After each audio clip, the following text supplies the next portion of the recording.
friends, how are you? It was really good to see some of your smiling faces with your pictures of the cupcakes last week. You did a great job. I love seeing all of them. I do miss seeing all of you though. So today, or this week rather, we are going to draw hot air balloons. And I'm going to teach you how to do the first part, and then you're going to get to, again, be a little creative with what you add to it. So here's mine. Oops, there goes my paper.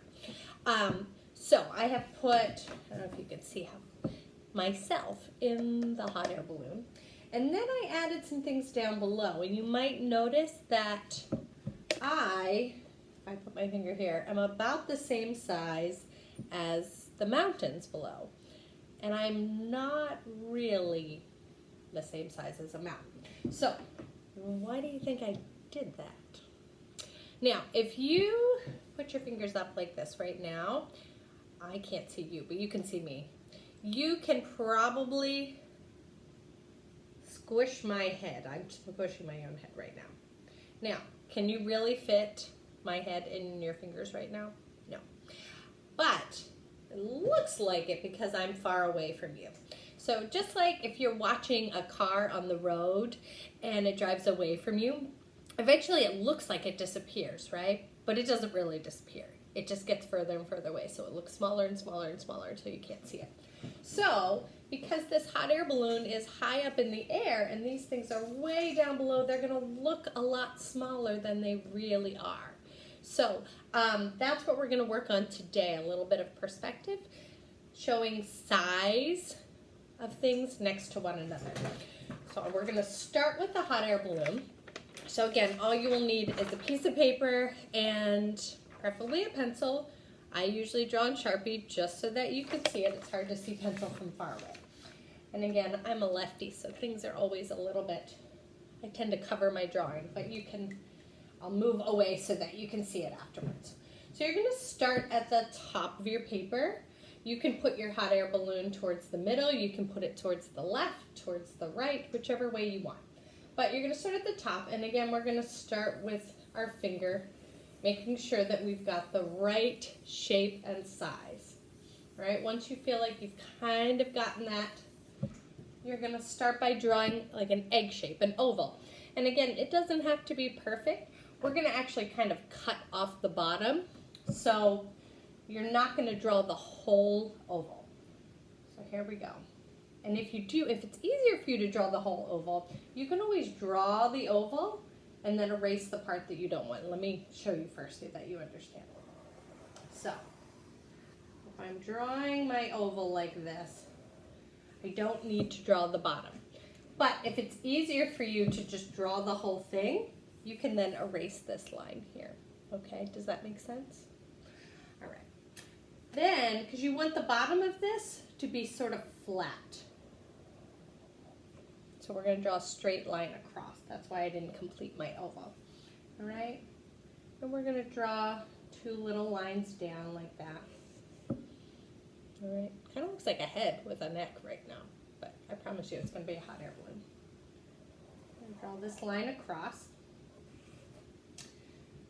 Then we need two lines coming down. These are the ropes that attach the basket. See? Then you're going to add your basket. You can make it a little more round. You can make it just a square or a rectangle, whatever you want. Now the tricky part is going to be drawing you small enough to fit inside. Okay, now it's okay if you draw stick figures or if you just draw your little head peeking out, right? Because it's very hard. I know I struggle even with Sharpie making it small enough. See, there's my teeny tiny face and my crazy hair. Ah. You could draw yourself waving. You could draw yourself holding on. I think if I were in a hot air balloon, I would be holding on like so.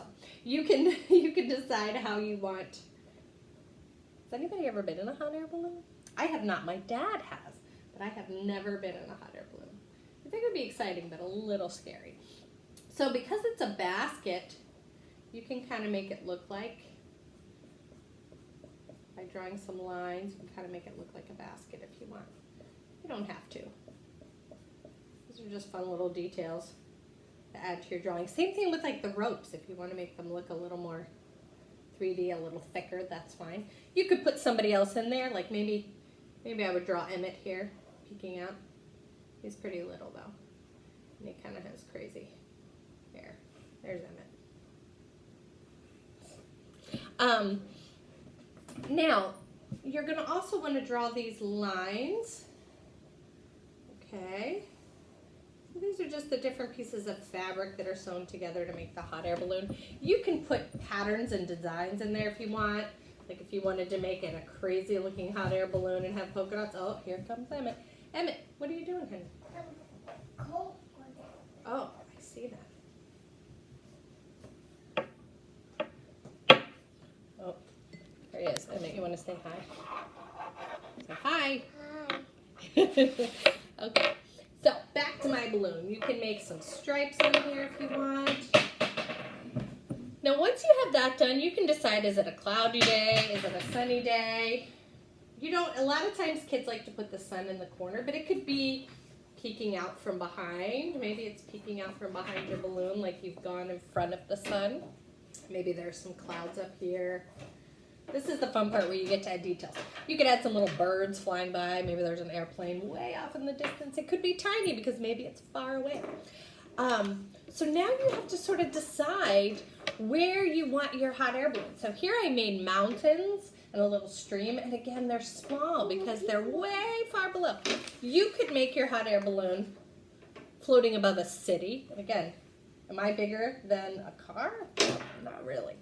But you could make it, this one I made, floating above the beach, and there's some boats and some people playing ball and some people sunbathing. You could maybe put your house down here. Maybe this is your house. Way down here, and you're floating above it. There's your door.